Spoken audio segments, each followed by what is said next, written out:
What's happening? You? Me? Yeah, no, I was tapping in. Game within the game.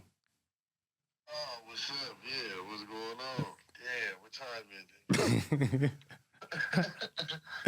Nah. You on right now? You on the mic right now, bro. Hey, man, what's going on with you? Man, I had to call you on the speakerphone. You know, I'll be like, I was supposed to give you a heads up, but your little bro I just be on the move, I'll be grinding. So I forgot to send you the invite. So this is the invite. Better this way anyway, raw and uncut, you know what I mean? And authentic.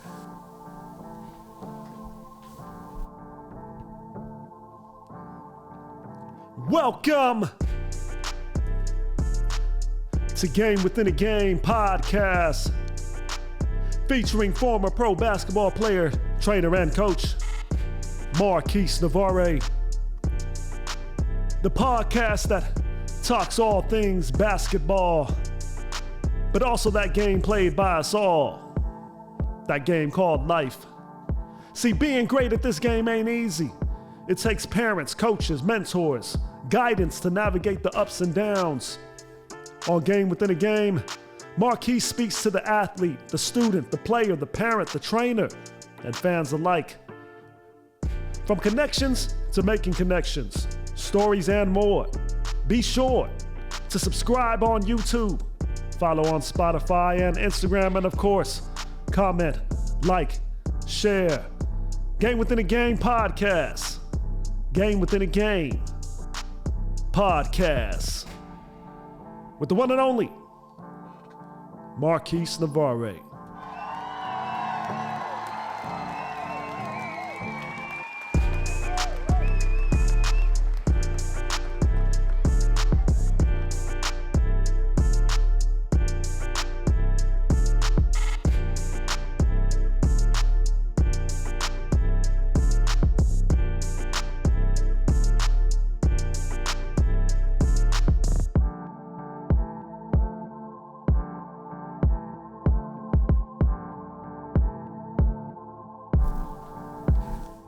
Yes, sir. Yes, sir. Thanks again for tuning in to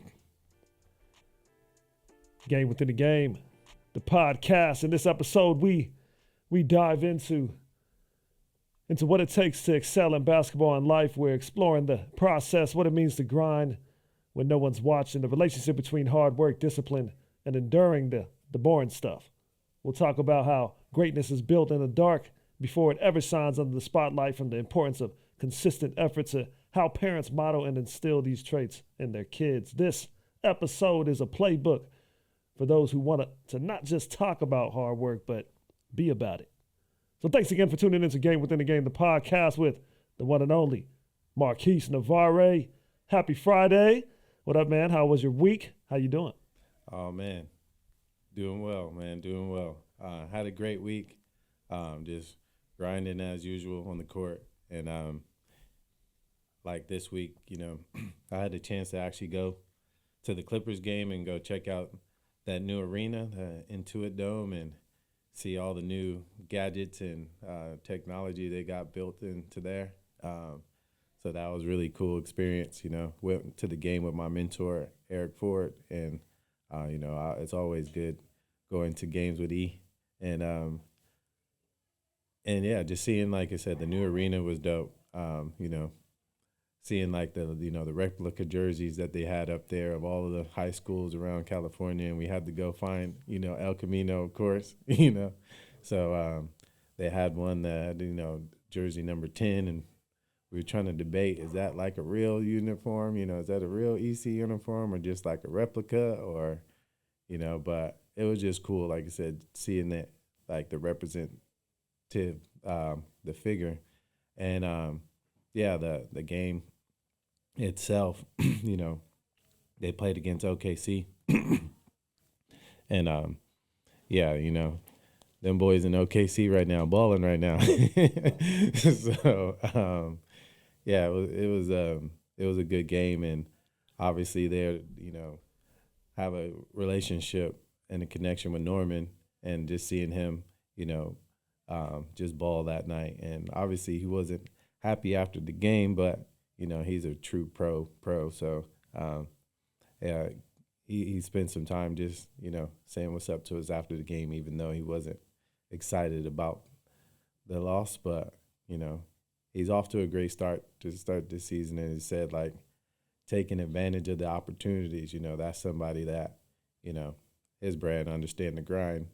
So that's a testament, and that's how he lives, and you can see it.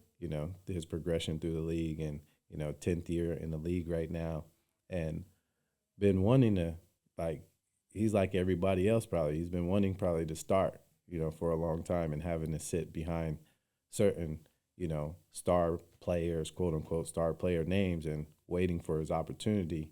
And now you see in year 10 finally getting his opportunity to start, and he's thriving right now to start the season off, like shooting the ball at a high rate and just, making the right plays, And like I said, it goes into the habits that he's been doing, year after year. You can see he's progressively got better every single season from, the grind that he's put in. So it's just real dope to see that up and close in person, Like I said, just seeing someone who's, who understands the grind. So shout out to Norman Powell. Most definitely. That's dope, man. Always shout out to that. The locals especially, we always got to keep on talking them. Maybe we should do a segment, hopefully one day, and we can just do some segments about his game, his story, his highlights that week, and maybe even get him to come on the show. Hey, but we'll see in the future. But let's jump right into our first segment, News Cap. That part of the show where I ask some quick questions regarding the NBA or basketball news in general. So let's get it. GWAG, News Cap.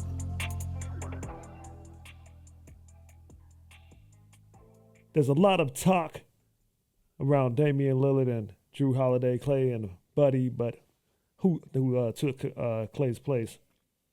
Who is in a better situation in your opinion, and who was underappreciated in their former situation? Oh, that's a good one. Like I said, if I just compare the Dame and the, if I'm just comparing Dame and Drew Holiday, obviously I feel like, Drew Holiday's in a much better environment right now. The Celtics are number 2 in the East right now, and they're arguably, they're championship contenders, coming off of a championship situation. And like I said, he's one of the key contributors on the championship team. And I think before there was a conversation when it came between Damian Lillard and Drew Holiday, as the comparison was like, Dame was the star player, and Drew Holiday was just someone who stars in his role. But like I said, this resume has shown now that Drew Holiday is winning. He's on championship teams. He's won Olympic medals as well. Like he's getting to the point where the like I said, the accolades are also stacking up as well. So, and obviously right now Dame is in a situation where Milwaukee they're struggling. They're trying to figure out how to still mesh together. They're at the bottom of the East. They're literally like the last team in the East right now. And, when you have two guys, as great as Damian Lillard and Giannis, you don't expect to be last place. So I think, Dame is definitely in a tough spot right now where, where he's not, his team is not having success, and but hopefully they'll figure it out. I think we're 9 games in the season or so. I think in the NBA they kind of use the first 15 to 20 games or so to kind of judge where they're at. So they're obviously not off to a good start, but they got to figure something out. Or I feel like Dame is not in the best position to like just be safe there in Milwaukee. You know, if they keep struggling, like that franchise is going to make some type of move. And out of those two, you know, I think Dame is not in the best environment right now. But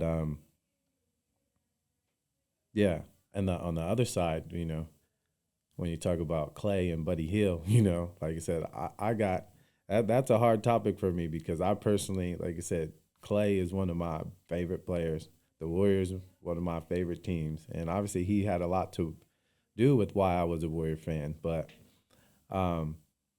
yeah, those are two situations where, at the moment, I can say it's like a win-win still for both guys, you know, because again, like Buddy Hield is someone who's been consistently like balling for the last 7 years ago, pretty consistent, but he hasn't been in the environment where he has a spotlight on him, you know, where now he has an opportunity to show like, hey, I've been balling like this before, but now I have I have a bigger stage to show it on. You know, Clay already has those individual accolades and those achievements, and he's still in an environment where he can still accomplish more and thrive, you know. He doesn't have the pressure of being the star player. Like I said, if he retired right now, his resume is already Hall of Fame type numbers, but he's still in an environment where he's with other great players, and I think Clay's in the right position for him. You know, like I said, with Luka being the star player, Kyrie garners a lot of attention. Like Clay being the star of that, like third player on the court, and obviously the skill set he has was being able to stretch the floor, catch and shoot the ball. Like he's in a great environment as well. So it's hard to pick between like those two, like who's in a better situation, because I think they're both in a good situation. Obviously the Warriors, again, they're on the top of the division right now. Not a division, but they're somewhere, like they're back in the conversation of being contenders. And I don't know, like I said, personally as a Warriors fan, I don't know why people try to take them out of the conversation so quickly. You know, I think we're in a time, like I said, instant gratification, or, you know, they want to change the face of the league.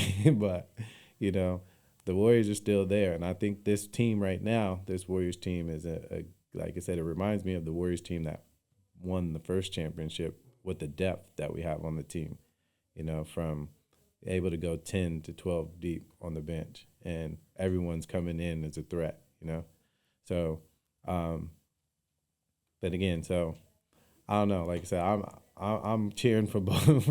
I'm going neutral on this one when it comes to Buddy Hield and Clay, but yeah, they both are like, again, they both shoot the ball so well. They both play the same like kind of playing style, and they're both thriving in their environment. So, Art of the role player. LeBron continues to thrive despite his age and the Lakers suffering another loss, as players like Jason Tatum, Luka, the Joker, and let us not forget Steph, Kyrie, Giannis, KD, as we mentioned, or even the young guns, Edwards, Morant, and more, with so much talent and everyone coming for the throne, if you will.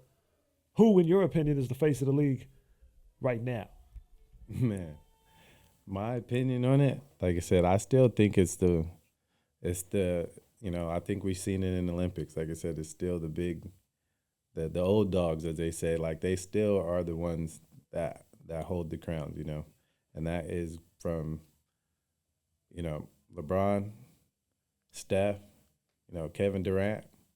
Those are still the best three players in the NBA right now, or the face of the NBA, because the NBA, again, it's about who's the most talented, who's has the opportunity to win, but it's also about entertainment. It's about entertainment, and you think about those guys' game, it's still like the most entertaining type of players to watch, you know.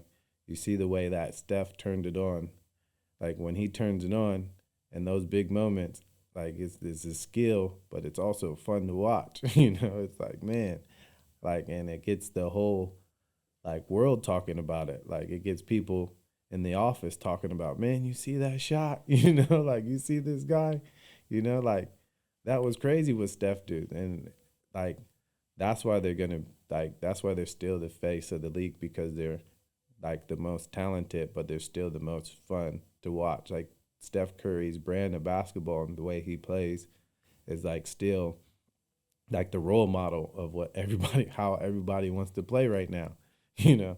And um and again, you say LeBron is just another prototype of that. Like I said, he's the most like an he's the most entertaining, figure that we have in the NBA. When you think about, again, what is the biggest storyline probably this year in the NBA is still attached to LeBron, and that's always like that's been the case for a long time. So in the off season, like the NBA is not even on. They're talking about what's LeBron doing, what's up with LeBron? Like now it's like he's the biggest like news that we have right now in this league right now and during this season. The fact that him and Bronny are playing together is the biggest news. That's way bigger than a lot of attention that other superstars are gaining. Just by their peer skills on the court or what they're doing as far as highlights on the court. So he's still the face of the league because that's what the audience wants to hear about. That's who the people like want to know about on a day-to-day basis. They want to hear what LeBron is doing, on the court and off the court. And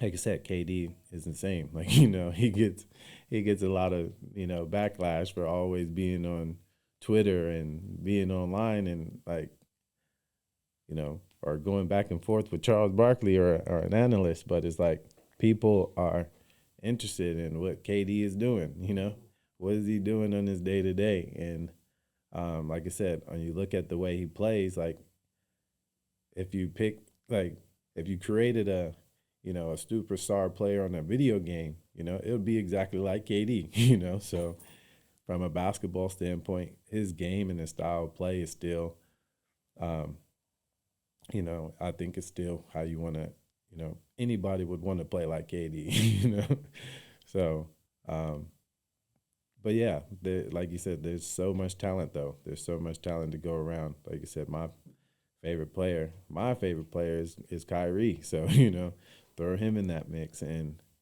but yeah, there's so much talent, and like you said, they got like the young Bucks and like I said, the John Morants and the Anthony Edwards right now that are coming. And the thing I like about them right now, like I said, like John Morant saying like he wants the throne, like he's coming for these, he's coming for that. And I like that they're vocal about it, like putting it out there, like letting it be known,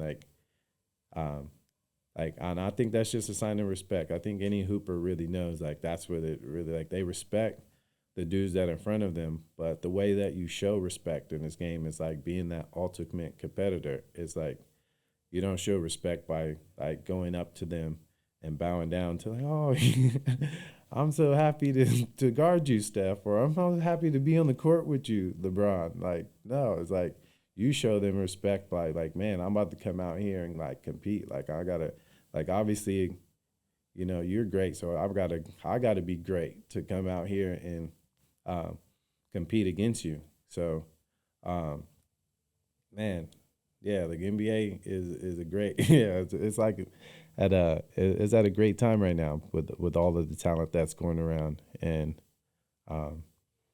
yeah, like the list is just endless.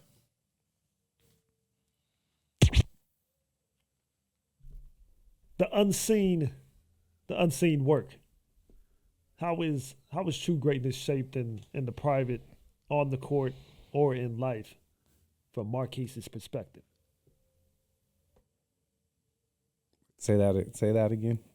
The unseen work, that work in the dark, that work nobody sees. How is true greatness shaped in those moments? That work that nobody sees, that work in the dark, both on the court and in life, from your perspective, or even reference points from stories, Right. from your own perspective. Oh man, I think, like I said, the unseen work is always in the mind.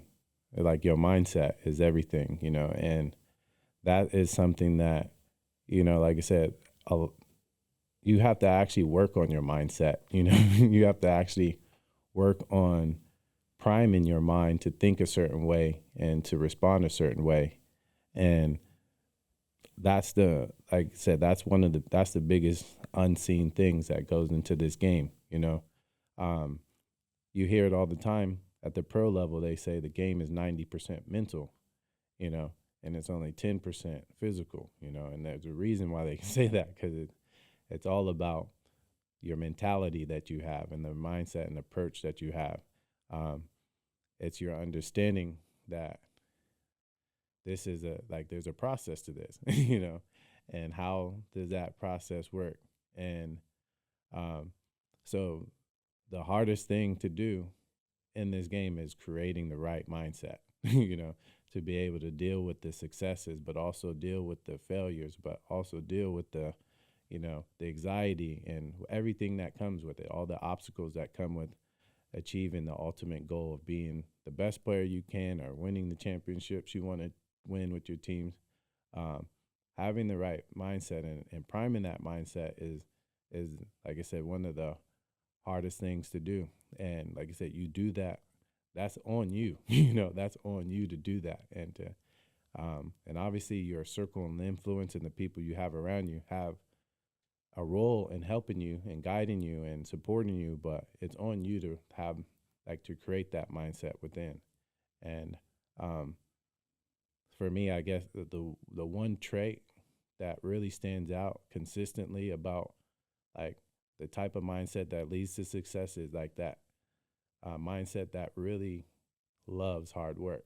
You really have a mindset where working hard is something that you are really, you thrive off of. You are in love with the concept and everything that comes with working hard, you are fueled by it. You are fueled by the challenges. You're fueled by the expectations that come with the hard work. And I see on the other end, it's the person or the player who tries to avoid the hard work, who tries to avoid it, or tries to find the shortcut, or tries to find a way to find an easier way or the faster way, or it's anyone's mind who thinks that there's an easy way out or there's a shortcut or there is a different way often has a hard time finding that success, as opposed to the person who really values, like you said earlier, Norman Powell, for example, who understands the grind. That's someone who values the hard work. It's already set, and it's already set. Once you decide you want to do this and you want to play this game at a high level, it's already hard, So it's your mindset of accepting the hard work is important. You got to accept and know from the beginning, because it's hard, I have to develop a great relationship with hard work in order for this to be even a chance to have a chance to even do anything.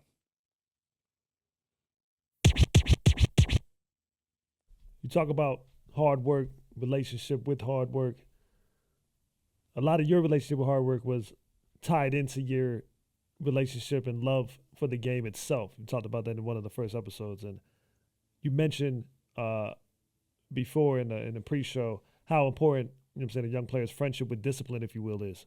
And I feel like from the way you told your story in the beginning, and then also just from what I know about you, your friendship with discipline was your friendship with the basketball. And that's what kind of provoked and sparked and I guess kept that fire going of discipline. But talk about that for young players now, having that, and how important that is actually of a young player to have that friendship, that relationship with discipline. I mean, like I said, discipline and learning discipline at an early age is, like I said, vital. And again, what young players don't understand is that discipline is what is going to lead to your results in the future. So again, when a lack of discipline or a lack of structure or a lack of being locked in or stuff like that, you're not going to get to your final goal, and sometimes we can get excited about a goal. Like we can go off of like, I talk to players sometimes and they're like, man, I'm not motivated, It's like motivation, like so they build everything off of motivation. So again, we can get motivated by an idea about what we want to become, and in that moment we feel really great and we feel excited to do it. But we might not feel that same excitement in 48 hours, or we're not going to have that same excitement in 72 hours. And we're not going to have it, 2 weeks later. Definitely not going to feel that same excitement 2 weeks later about that same goal. But again, so the discipline is actually, you're going to do the same things no matter what, no matter how you feel, So you're not, again, like Kobe said, it's like, you're not going to negotiate with yourself now. I'm just going to do whatever I said I was going to do. And like, I have to remember, like, I'm not going to be able to I have to know that I can't even rely on that feeling of excitement to do this task. I have to actually do the small steps of the task every single day. Like I actually have to, take step by step, and again, I think that's what, young players have to learn the difference between, yeah, I feel, you're excited about your goal, you feel good about what it's going to look like. But yeah, it takes steps now to do that. And you have to, again, it's about those daily habits. It's like brushing your teeth. It's like what you do every single day. And now in 2 years' time, we can talk about, where you're at. Yeah, that's dope. And getting kids to buy into that mentality of those steps is key. And you see it in teachers who try to make an impact in the little time that they have with students, something that they may take with them forever in their life. And a lot of times it happens, or coaches, even pastors that preach every Sunday. It's the same thing you said. That feeling is there on Sunday. And then how do they get them to take that feeling to Monday, Tuesday, Wednesday, Thursday? But for you as a coach, is there a way that you kind of communicate that in those small moments that you have, with whether it's a private lesson or actual team scenario coaching? Do you have something that you hope they hang on to, that you constantly do as a pattern to make sure they have that mentality, or is it just hope in and of itself, and you just do your thing, and then hopefully one of these kids take that with them and it becomes a habit? Yeah, like I said, I think, yeah, for me, I keep the same habits every single day. And that's how like I said, that's actually how I teach my players, like the discipline. Because again, for me as a player, I had a routine, and that discipline in my routine is what made me successful as a player, So again, I had a pre-game routine. I had a night before the game routine. I had a pre-morning before the game routine. I had I had a routine, and I just stuck to my routines. And again, that discipline, like if you look at me, like I said, I didn't make it to play Division I basketball because I was bigger or stronger than anybody. Again, I had the discipline in those habits to stick to my routine better than everyone. So again, I try to give them stories about, like you said, a lot of my players are already bigger than me. They're already, like, a lot of my high school players more can dunk, more athletic than I am. But I said, well, again, like, I just did these habits though. I did this routine, and no, this routine is not difficult. Like when you look at it, you're like, man, that's easy, or that's simple. Like, yes, it is, but it's simple. Simple doesn't mean easy. Simple means like it's very complex to do something simple every single day. And I just really try to use my story and like myself as an example, and let them know, like, me as a player, I wouldn't have to reach the goals that I have without just sticking to the same routine and this discipline. So even as a coach, I just do the same thing. Like I show up an hour before everyone else, even if no players are showing up early, I still show up early just so I can get my mind and my feel right for the gym. I stick with that routine. I'm pretty religious with that routine, where I constantly just show up an hour before. And you know, like I said, as a player, I listen to the same pregame um, playlist, like, during my, pregame warm up, like the whole season, same playlist, same playlist, same playlist. So even as a coach, like before practice, I'll put together like a pre-practice playlist, where I pick a song from every player on the team. Like, what's your pump up song? Like, what song gets you pumped up? What song gets you motivated? And just like put it all on the playlist. So now before practice, every single morning, like that's the playlist that I'm putting on when I come in before practice. And that's what we're doing your pre-practice, vitamins in. And that's like the kids who come in early and are working out and getting ready for practice, they're listening to the same pregame routine, same music, same rhythm. Like, so, um, so in a way I subtly teach them, like even just through that playlist of like the discipline of like listen to the same song. So it just makes things easy, like I don't have to reinvent the wheel. I don't have to make nothing else new. I'm going to do the same habits today as I did yesterday. And I'm just going to continue to do this throughout this season, throughout the next season. And then you're going to see the progress, So, yeah, that's how I like, just like I said, I just use my, just my examples of just, I think it's again, you can tell kids, be disciplined. Y'all got to be more disciplined. You have to do this. But the only way you actually get them to buy in is if you show them like the habits. Like you have to just live it. You have to be disciplined. Like if you tell a kid, hey, I need you to be more disciplined, but you show up and you don't have like disciplined habits, then you're not going to get buy-in and the message is not going to get across. So I just try to live through those habits every single day. And that's what I try to like really show them. Like if I can do it, why can't you do it? Like I wasn't gifted more like natural ability. I wasn't gifted more time in a day. I wasn't gifted more this or that, It's, and again, these habits have been around, before I've been here, and it's going to be around longer than I'm going to be coaching this game. So if you just study the game and become a student of the game, you just realize like all the great players, all the great coaches, it comes from disciplined backgrounds.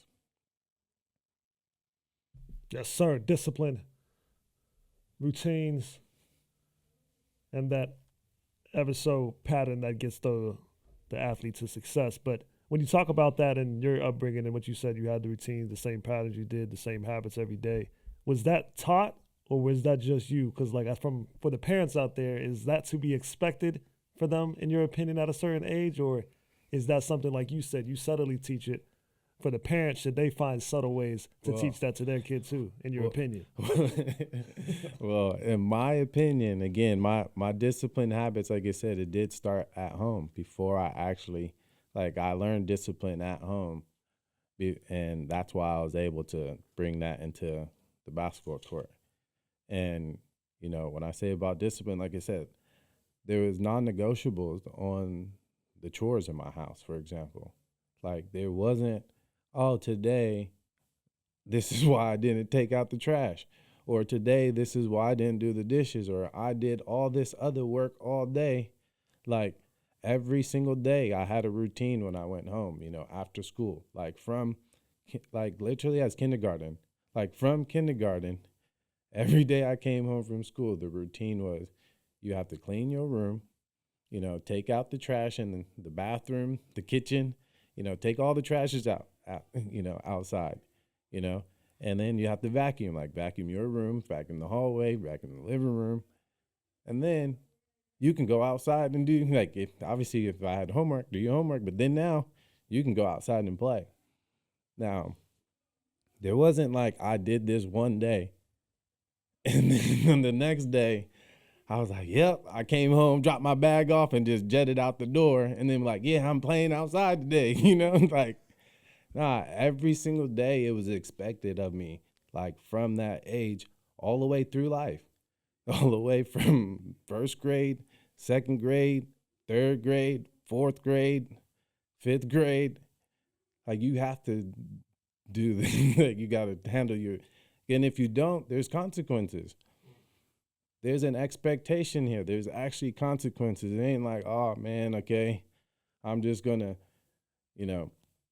let you slide this time, And like I said, I can't tell people how to, raise their kids. But again, there has to be some type of consequence because, again, that discipline was actually molded into me. It wasn't my choice to be disciplined. No kid is going to choose, yeah, man, I want to discipline myself or I'm going to take the discipline route.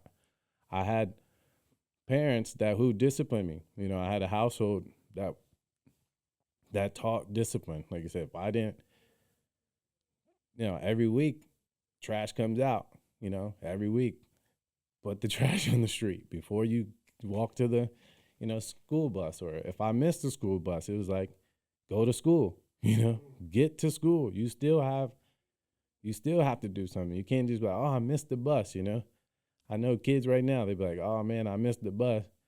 And some parents be like, yeah, my kid missed the bus. I told him to go to school. He said he didn't want to go to school. And I'm like, well, it's the parents that has to discipline this kid. Who else is going to say, hey, man, you might have missed the bus, but if staying here is not the option, Staying at home is not the option. You don't have that as the option. So I didn't, like I said, at home, I didn't have the option to say if I'm going to do my chores, if I was going to, like I said, I had a curfew, street lights, I didn't come home and say, hey, I had an option and be like, yeah, today I might come home after the street lights because I didn't feel like it, It's like, no, that was the discipline, If I stepped outside that rule, there was discipline.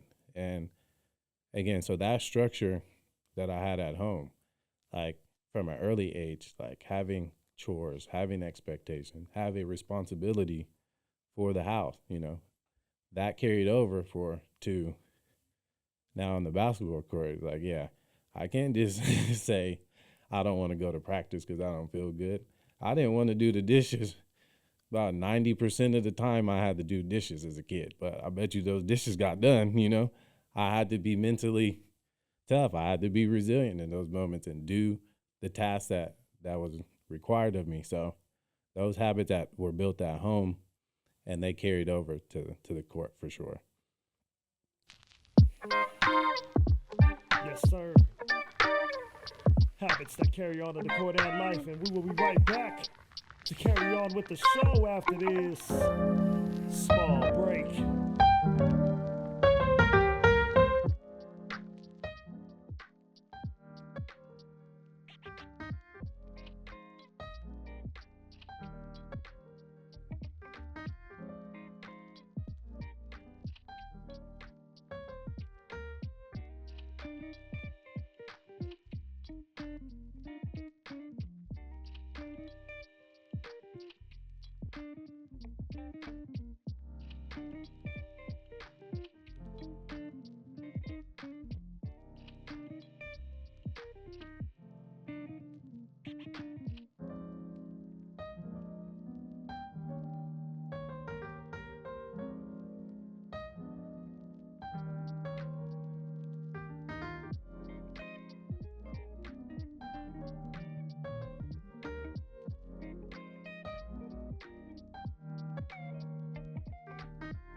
Welcome back to Game Within the Game, the podcast. Let's jump right into our next segment of the show. Who would you rather be? As we talked earlier in the show, Buddy, Clay, and we had Dame, and of course Drew Holiday. But for you, knowing your game as a player, who would you rather be in that situation or as a player in general? On that. Oh man. I know if I had to pick personally between the two, I'd go if I'm deciding between Buddy Hield and Clay, I'm definitely picking just Clay's overall career because he's already proven. I'm going Clay in that scenario. If I'm going this season, like I said, I'm cheering for both of them this season. But I'm definitely going Drew Holiday as well between the Dame matchup because he has the individual accolades and respect around the league. Noticeably, a lot of props in the league and respect about being one of the best two-way defenders in the league. And he's also a champion, got multiple championships lately. So, yeah, shout out to both of them, though. Shout out to all four of them. Shout out to all the talent in the league and all the young hoopers who are inspiring. We all a part of it. Keep the game going. Yes, sir. Who would you rather be? Game within the game, GWA-G. What's a long-term goal you pursued, and how did staying patient help you achieve it? A lot of people talk about patience, say they have it, claim they're good at it, and a lot of times we're just given opportunities where it proves us wrong. And athletes and their pursuit of greatness, pursuit of success, a lot of times their patience is proven wrong. But for you, you've reached different levels of success in your career. How has patience and your patience proven you right?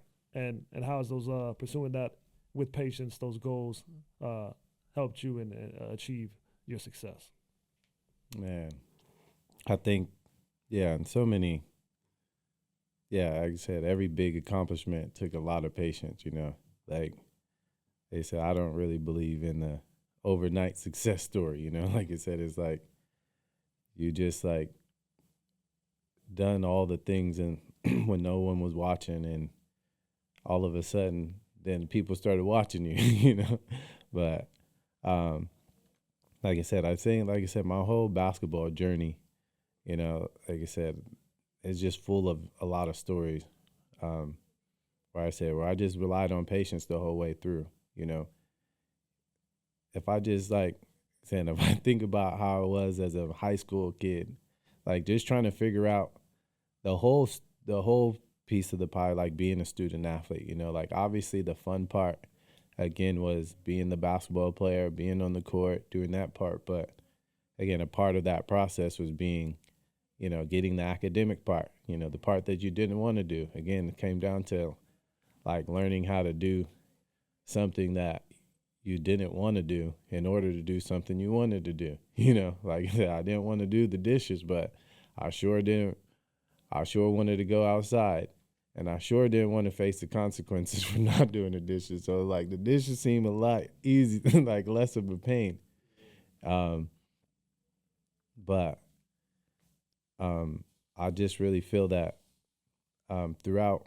So from like I said, an academic point of view, I didn't like doing the school. It wasn't something I was actually motivated to do, or I didn't even have the same discipline habits, And I think I took the long way because I tried to avoid doing the hard work at some point, And but during that, I still stayed patient with myself because I kept telling myself, no matter what, I'm going to figure this out, I never kind of bought into the narrative that I was dumb, and I feel like sometimes in school, some kids get labeled, you're not the smart kid or you're not this, or you naturally just start avoiding it, But at some point I just realized it's well, even though the results weren't there, I had the mindset, the resilient mindset that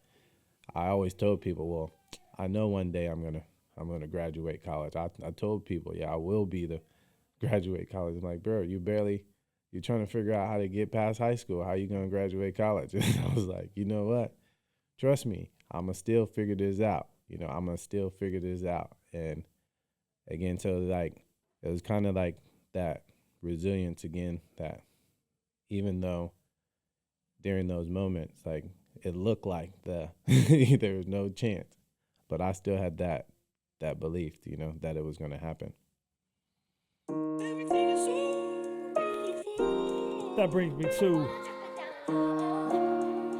our next segment. Speaking of belief that it's going to happen and taking the long way. Tip of the week, GWAG. Tip of the week, where, as you mentioned, there are many opportunities for shortcuts and short-term gain.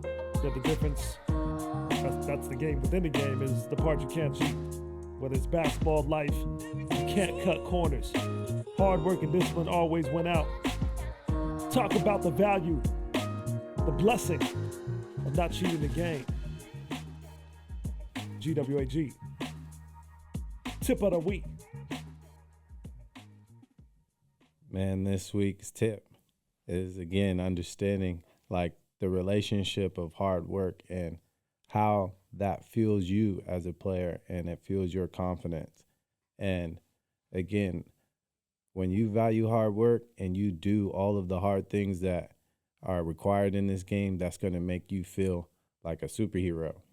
And I think the game within the game is this hard work is not for you to be receiving like a gratification from your mom for doing the hard work. This is not getting a gratification from your coach for doing the hard work or trying to please your brother or please your mother or please whoever you're trying to please, or this is for you, so the player that does the hard work, you're going to it's like Mario Brothers. You ever play Mario when he go get that little thing, that little turbo thing turns him into a turbo? Like when you do hard work, you get one of those type of things, right? Well, now you can get super mega powers because you just you did some hard stuff, and it ultimately makes you stronger. So again, train yourself this week to value something that you try to avoid doing. Like I said, if it's like reading, if you hate reading, go pick up a book and do something hard, like read 5 pages this week. If you hate folding your clothes, is that something that's really hard to you? Go make sure you fold your clothes today, because again, once you start doing the hard things, then hard becomes normal to you, and then everything else in life becomes easier, because you start changing the relationship that you have with hard. And, as Monty Williams said, everything you want in life is on the other side of hard. So the better you get with dealing with hard, the easier you're going to make life for yourself. People just think there's a point where life's going to get easier. It doesn't. You just got to get better at dealing with hard. So every day, like I said, do the hard stuff to reward yourself, and don't look for validation from someone else. Know that get that validation for yourself that this hard work is making me better. That's good. And you the way you explain hard work and getting used to it is, a lot of people get that confused or construed in sometimes, in some ways, where they may have a goal for basketball, they may have a goal for football, and they think the hard work is specific to that goal. But you speak of hard work in just the action, not necessarily the form in which it's played. Talk a bit about that. Just like you said, if it's hard for you to make your bed, if it's hard for you to clean the dishes, do that one hard thing. But talk to those young kids that may not get that connection of washing the dishes actually is going to help you get better at basketball. Yeah. Again, it all comes down to discipline and habit. And again, your results that you get over a long period of time, you get from the habits the small steps that you took there. There's no, like I said, there's no shortcut. But Run that. Ask that again. You Sorry. spoke about the act of hard work, but in a way where it was not specific to like, I want to be a great basketball player, so I got to do all the hard things within basketball. Yeah. Or I got to do all the hard things within football, soccer, whatever it may be. But hard work in and of itself, like chores at the house or homework, that task, even though it has nothing to do with your sport or your actual goal, that task is going to actually help you be better. That's your goal. Yeah, because like you said, like you said, your habits are everything. Like how you do one thing is how you do everything. You know, so when you fall in love with like working hard in every aspect of your life, like you said, it's going to translate in every aspect of your life. So like I hated making my bed, you know, at some point, and I realized like if I start making my bed, then, you know, I'll start the day off with a win, you know, like, so like, and when you start building those wins, like you said, you build that. That's where your self-esteem comes from. But, you know, your self-esteem comes from how do you feel about yourself, you know? And if you feel in yourself that, hey, man, I can do hard things, you know, I can survive hard things, then when you do face a challenge, which you're ultimately going to face on the way to success, you know, that's the moment where you're going to be like, I can do this, you know, I'm going to succeed because I've built into myself that I can do anything hard, you know? So that's where it's going to really show itself because, again, everyone's going to get faced with the boss of the game, you know, or that challenge or that obstacle. Like there's no getting to the other side. There's no being a hero without, you know, overcoming a challenge or defeating the villain or defeating the opponent or feeding the other side, you know. So once you prime yourself and let yourself know, hey, I can deal with hard things, I can survive hard things, and I can thrive when hard things come with me, like you're going to be ready when you meet that on the journey.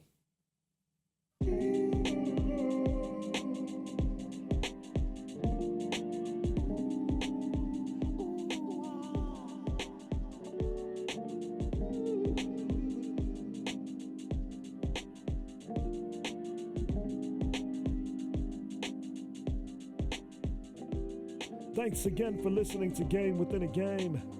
This podcast is sponsored by Marquis Basketball. Visit Marquis Basketball on Instagram at Marquis Basketball or call 760-213-4936. If you're a basketball player that wants to improve your game and take it to the next level, or a parent seeking to have your child learn the game the right way, Marquis Basketball is the place to be. The place to grow, the place where basketball dreams become a reality. Message Marquis on Instagram at Marquis Basketball or call Marquis at 760-213-4936. Marquis Basketball, coaching and training for the next generation.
Thanks again for tuning in to Game Within a Game, the podcast.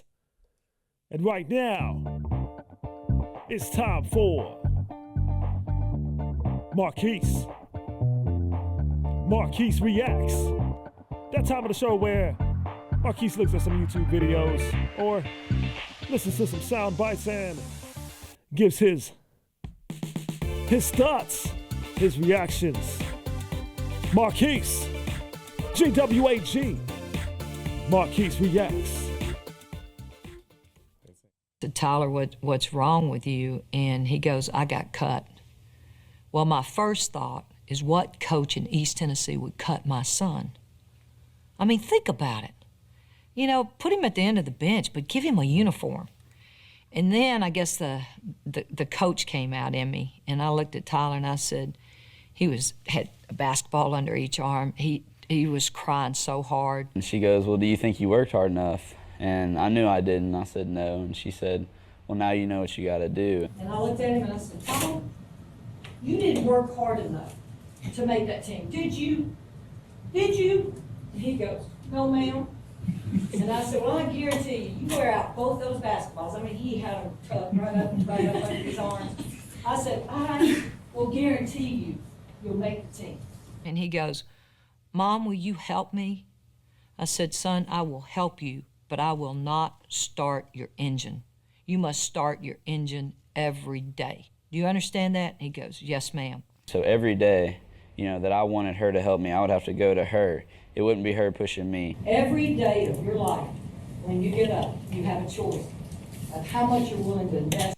Tyler, what's wrong with you? And he goes, I got cut.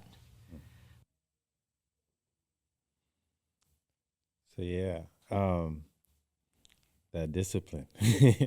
But yeah, as you said, like, I think first of all, like, yeah, like Pat Summitt, that legendary coach, right? All-time great coach, Tennessee. And again, that was her son in the video. Yeah. So yeah, so again, her son didn't make the team. So like, my interpretation is, he probably, again, and when he went to the team, he probably had the expectation he was probably already going to make the team. He was like, man, my mom is Pat Summitt, you know, like, so he was probably always told like he's a good kid, or he was always treated like a good kid in the class in a sense, you know, like, or it's a smart kid in the class. So, you know, so like, working hard wasn't his value, you know. He just knew, I'm more smart than you, or I'm already better than everyone. So it sounds like he went in with this expectation that just because he was already had a name, or he was labeled the good kid, he was going to get this opportunity, you know. And again, there's other kids that went in there who probably got told, you know, you're nobody, or you're not you're the dumb kid, you know. So you're the dumb kid in the class. So now they value hard work, and they going in there and they're hungry. They have a different type of mindset and approach when they came in. And like I said, I see that through across the game where you know, kind of entitlement, or players thinking they can just get by off of, you know, a name, or even like a moment, you know, like, oh, I played good last week, or I did this, where the game just keeps going, you know. And so that's why every day, like you said, like every day you have to start your own engine, you know. Every day you do have to get up and go like grind again, like it was like the last day you have to do it, or it's the first day you get to do it, you know, whatever mindset you need to put to understand that. But every day you do got to start your engine, because again, you don't get to carry over nothing from the day before, no matter how great you were. You know, you could have scored 40 points, but what are you doing the next day, you know? And the vice versa. If you went over 40 the day before, nobody cares, you know, get back to it the next day. And again, like you said, that's the ways to the success, you know, bringing that hard work every single day, showing up without a sense of entitlement, showing up with your hard hat on, really to work every day. And yeah, that's the only way you can do it. Yeah, speaking of hard work and starting your own engine, we talked about Dame earlier in the show, and he talks a bit about that in this next reaction video. If y'all want to be great players, y'all want to be professionals, nobody should have to coach y'all playing hard. Your effort, they should never have to coach effort, because for a lot of y'all, that's going to be your only advantage over other players. It's your effort. You're going to play against some players that's so good, they might not be having to go as hard as you. I done been there. But y'all don't have the luxury to come out here and not be playing hard, bro. Like, y'all motherfuckers got to go hard. You got to play hard every possession, bro, because trust me, even the best players in the world, they playing way harder than you think.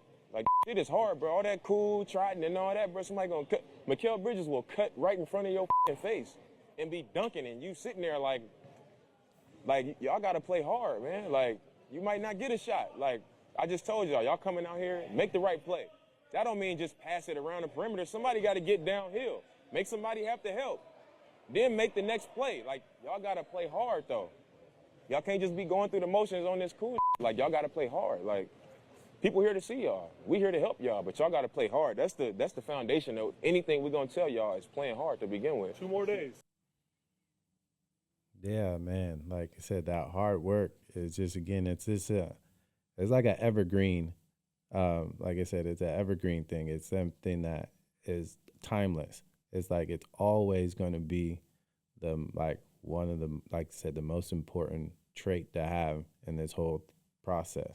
And I think as the spotlight on the sport gets bigger and the opportunities get bigger for young players, like, again, they don't understand the hard work that was led up to getting here, to allow this spotlight. But again, the hard work is always, it has to like stay like the main thing, because I see so many players now, as you said, like they think that playing, like looking like you're not working hard is a cool thing now. Like, it's like going on the court lethargic, walking in like without warming up, like trying to look like cool or suave. Like, I don't know what I don't know. Yeah, I don't know. And it's like they think that's the look. Like, that's what they think, like that's what stands out, If the coach sees you look cool, that's what he's gonna pick you. But again, it's like if you haven't learned like how to work hard every single day, it just means, again, the environment that you played in or you're playing in is not that good or it's not that great, overall. Because again, like, as Dame said, like anybody that is played, like, understands it's because of the people around you are good, and that's why you're thriving to get better every single day. Now, like, if you're in an environment that you don't feel that you have to improve in and everything is like easy, then again, like, your environment is not conducive to like creating like someone who's going to be great. And yeah, like the idea that, again, like that a coach has to motivate you, like it's the coach should make you feel good, or, it's not the coach has nothing to do with like putting your battery in. You have to put your battery, you got to show up with your batteries plugged in. Like, that's a responsibility that you have to learn and understand when you decide you want to play this game, like at this level, and yeah, and it's a non-negotiable. It's a non-negotiable. Like, it's not about how you feel.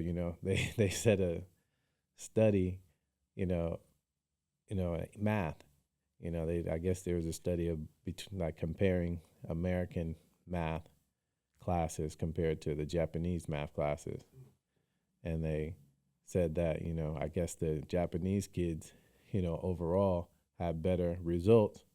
And what they did when they surveyed them was the American kids during the math class, like they were only under like stress and pressure and like struggle for like 5% of the time. And they said that, in the Japanese class, it was like 40% of the time they were under that type of like struggle, like this is hard, like this is difficult, this is challenging type. So then when you compare those two together, like the Japanese are like everyone, like they're much better overall because of like the challenge, So again, like that's just another like illustration to show like the harder you work and the harder the environment is around you and everyone is working, then the better that the game is going to be. That's funny you mentioned that, because this next video talks about that. It's a coach talking about parents still in the struggle from their student athletes? For me, I can only speak in my situation growing up. When I called home, it just my mom was grateful for me to have an opportunity to get a college degree. The basketball part, she never really talked about the basketball part. It's like, okay, my son is happy, but it wasn't like, hey, man, how many minutes are you getting? There was never anything like that. And I was never a guy that's going to, bail out or give anything like that, because I couldn't. My high school coach, well, I'm going to call him and say I'm not playing. I mean, that has nothing to do with me. I mean, that's what he would say. I mean, you know what to do. And so when you have that, now if you're being mistreated, that's one thing. But if it's just about the basketball piece, I say to parents all the time, let him go through that, because he'll grow in that. Whatever that is, he'll grow in it. That's a lesson.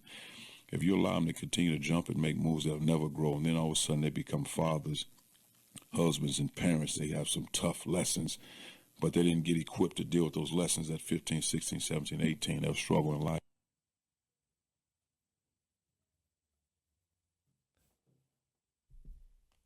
Yeah,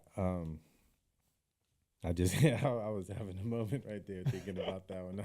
I ain't gonna lie, but yeah, I think again, like letting the kids go through the struggle is like, again, is the key. It's actually a part of like the journey. Again, I think we've focused on like the fear of failure sometimes so much as a parent, or like even like our kid failing. Again, but like that alternative mindset is like, I have to equip them with the skills to deal with this danger or this challenge that I'm anticipating. Like if I'm a parent that is scared that my kid is going to drown in the ocean, and instead of telling my kid, hey, no, don't go to the ocean because you're going to drown. I gotta actually, get my kid swimming lessons so he can learn how to swim in the ocean. Because now, like that fear that I was fearing, now I've actually given you the skill to deal with that fear and deal with that challenge. So again, it's like, I guess again, like, yeah, on this, like I said, when it comes to this example, like the game of basketball is not going to hurt no one per se, like your kid is not going to hurt like physically if he sit on the bench, but it's going to grow him emotionally and mentally, it's a character builder. And so allowing your kids to go through the whole process, like it's like it's like an oven cook approach, where it's like you got to let it cook from the inside and all the way through, and then on the outside. And I think sometimes, again, we can get caught up with the outside. Like I said, if a kid's sitting on the bench and he doesn't look excited, out from the outside, you look like, man, that doesn't look really well. That doesn't look really well. But again, you gotta it's corny. Like I said, trust the process and understand like growth doesn't just look like that. You gotta like encourage your kid to understand, like, again, like you can deal with hard things. Yes, this is hard. Yeah, but as long as you have, again, like he said, as long as you're safe, and as long as someone's not hurting you, so you have your health and your wealth. Like your health is in your wealth. So if you really have your health, like you have the ability to do what you need to do to either overcome this or change this situation. So, just keep encouraging that that you can deal with this hard and you have what it takes to overcome it is important. As we wrap up, it's clear that basketball, like life, is about so much more than what happens on the court. It's about the hard work no one sees, the discipline you carry day in and day out, the love for the game that never cheats you and that you should never cheat. The edge that keeps you pushing forward, not just for the wins, but for the journey itself. It's what separates the good from the great, the relentless pursuit of growth, both as an athlete and as a person. In your experience and your closing thoughts, how do you maintain that edge, that love for the game, and the discipline, as you said earlier, the focus on the patterns, the habits, and never really losing sight of what truly matters? Man, I think what gives me the edge is just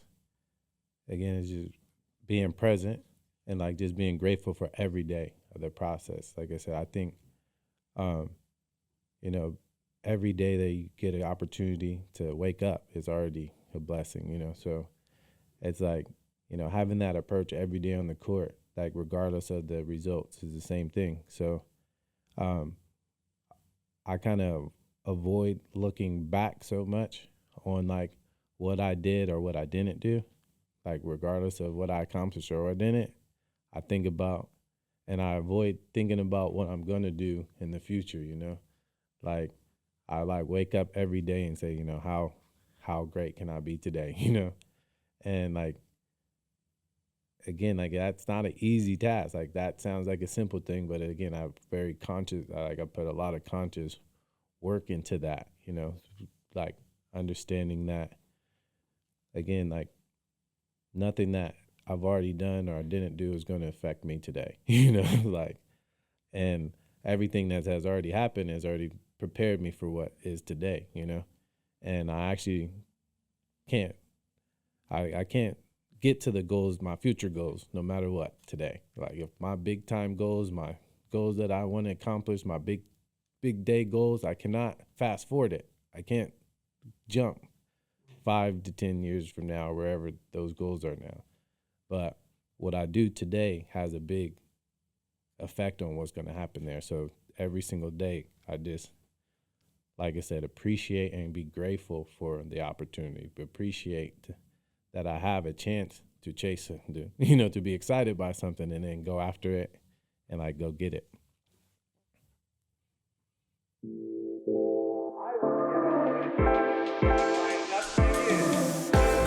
Thanks again for tuning into Game Within a Game, the podcast with the one and only Marquis Navarre.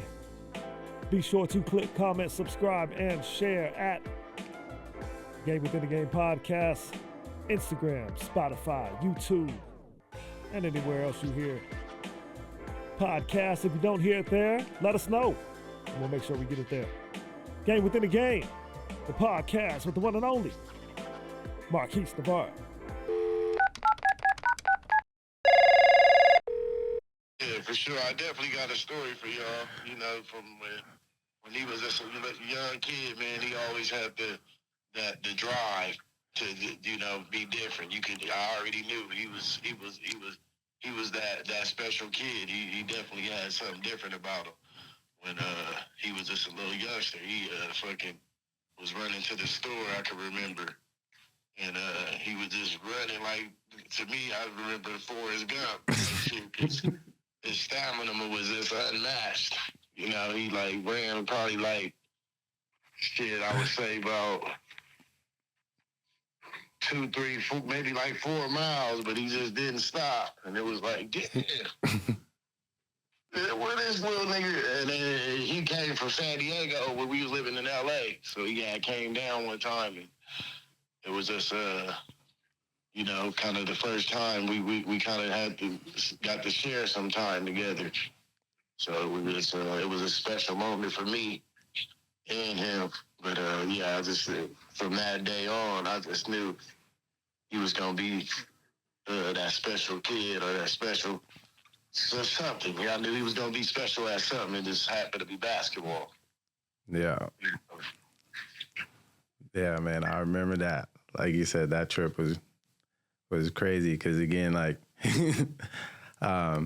like you said, like that time we spent, like you said, I remember when we went and played like football with some of your friends, right? And I remember just being able to like seeing you were like smaller than everybody, but you was like lighting everybody up. Like everybody knew, like you was the dude that hit the hardest, Right. So that I was crazy. You remember that? I just remember the only thing that I can remember about you coming over that time, was you running like with that determination. Like, man, I would get there. It was like, man, I knew that nigga had the same drive I had. I was him, you know. I was lighting niggas up. That was for sure. I had a passion to try to take your life on the football field. So I knew you had that same drive in basketball. Nigga would get tackled, murdered, and still make the basket. Like, damn, nigga.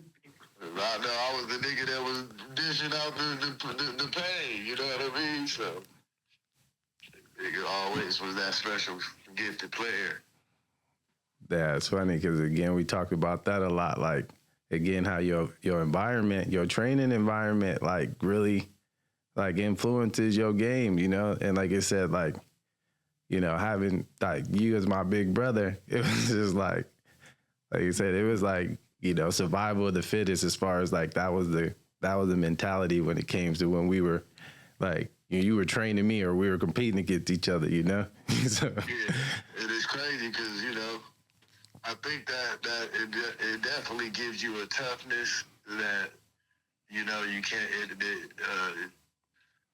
really teach, you know.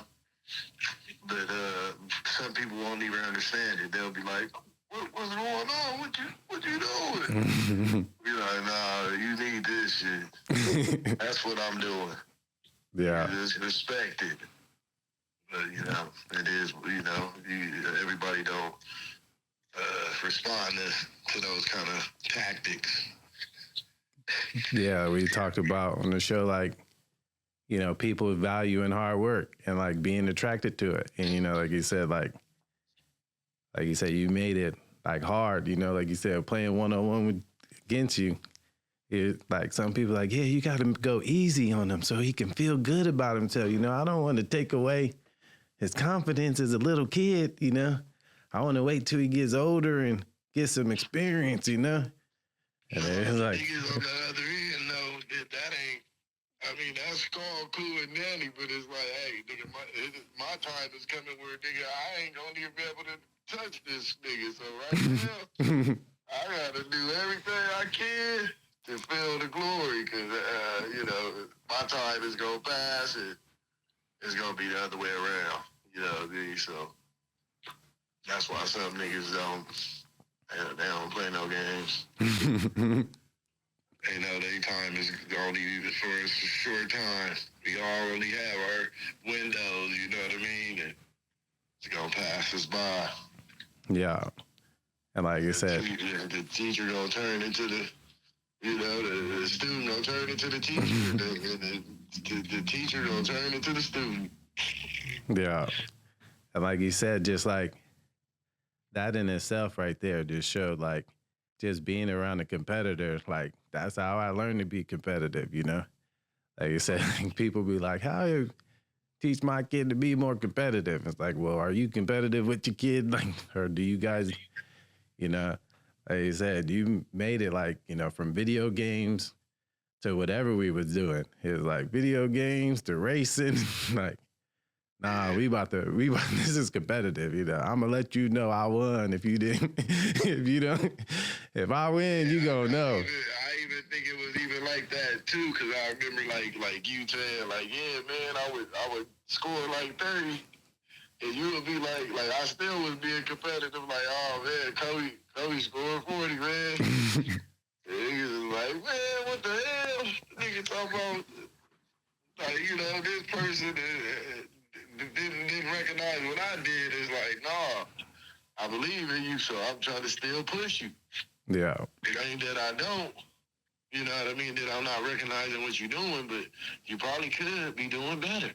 You know what I mean? So niggas are still trying to drive, push you beyond what you think you can do. Yeah, I think Some people. I think the older brother is like the unsung hero a lot of times, and people kind of forget that. But talk a little bit about that to other older brothers out there that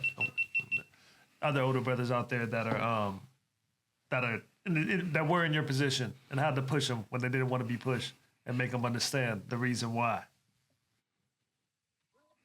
Yeah, I mean, sometimes, you know, you just in that position and you just trying to, you know, I mean, a lot of times they don't understand and they they rebel, you know. I like even for my own son, you know, he just don't get the concept. He think that it's more of putting them down, you know. So, it takes a special kind of person and a special kind of player to be able to take the criticism and to take it and turn it into something special. So it ain't in everybody. So that's why you don't always get. That's why everybody don't be special players. You know what I mean? That's why you only get the Jordans, the Kobe's, the the special players. Yeah. The Marquis Navarres, you know what I mean? But again, Iversons. but again, it's like, yeah. Well, I think to that point again, it goes down to like, you know, they got studies of like, you know, I'm pretty sure, you know, like kids who don't have siblings or older brothers compared to kids who got old like brothers, you know, and how that, like, you know, again, essentially just in life having that sparring partner, you know, like every day you naturally get to spar against somebody in one way or another, you know, if it's competing for attention in the family or you know, whatever the case is, you know. Right. And again, like I said, I think, you know, like I said, like you know, some, like you said, the unsung hero doesn't get all the recognition, you know, but it's the sacrifices that you took, you know, and then, Yeah, you know, I think it ain't even about getting no recognition. yeah, When you have a sibling or, you know, like you see that he has what it takes, who cares about the recognition? It's really that's your brother, and you just want him to reach his full potential, and it never matters about getting recognized. You know what I mean? That's never even what the process is. The process is to get you recognized for what you got, your talent. You know what I mean? yeah, That's if somebody's looking for some kind of, you know, like you the unsung hero. I mean, that's your job in life.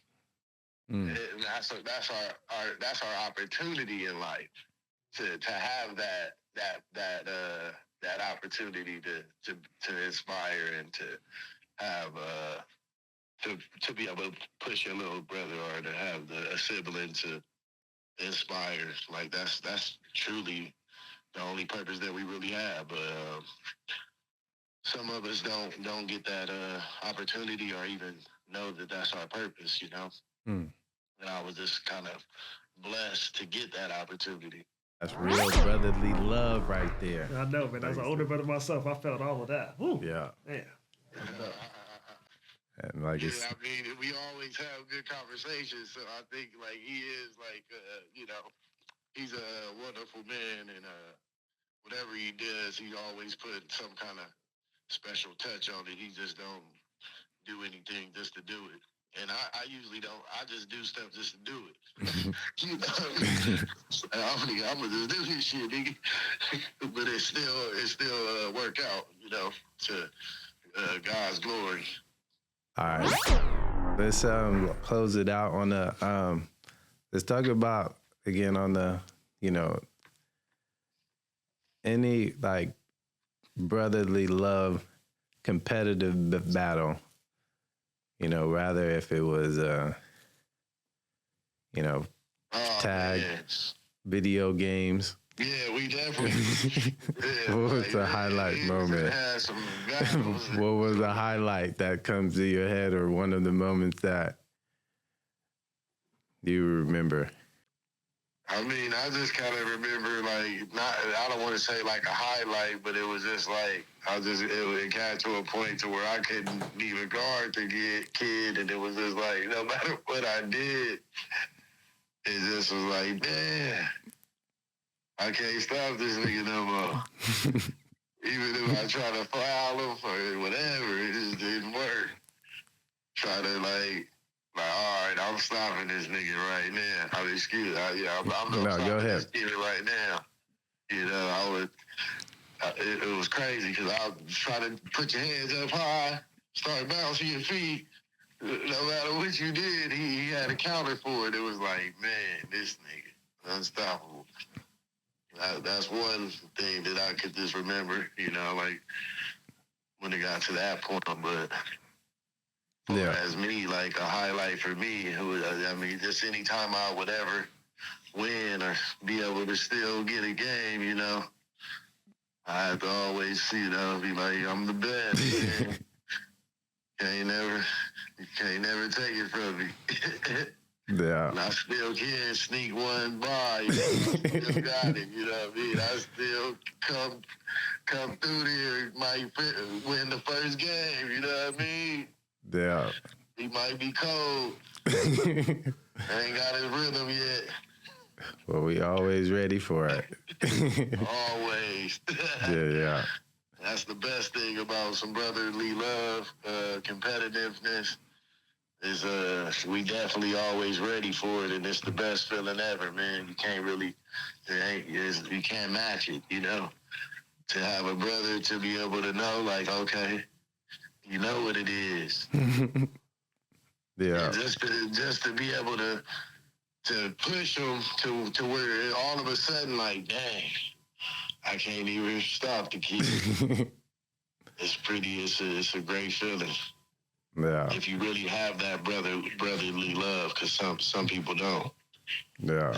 They'll be despiteful, like Cain and Abel. Yeah. Well, man, I'm down. I appreciate it, man. I'm definitely grateful for that brotherly love, man, because, like, again, it's been so Me important too, for me, man. It was a blessing to have you as a little brother. That was the blessing. Just to be able to see it and be like, yeah, man, this kid can really take it to the next level. Unfortunately, you know, politics play roles in things we can't control, but the things we could control, we controlled that. Yeah, for sure. Or you controlled it. I'll still give you the credit because you did it a lot. You did all of it. Yeah. I was just there to enjoy the process, baby. Yeah. Love you, bro. Love you too, man. All right, I'm gonna holler at you. All right, for sure. All right. Peace. Appreciate you. Peace.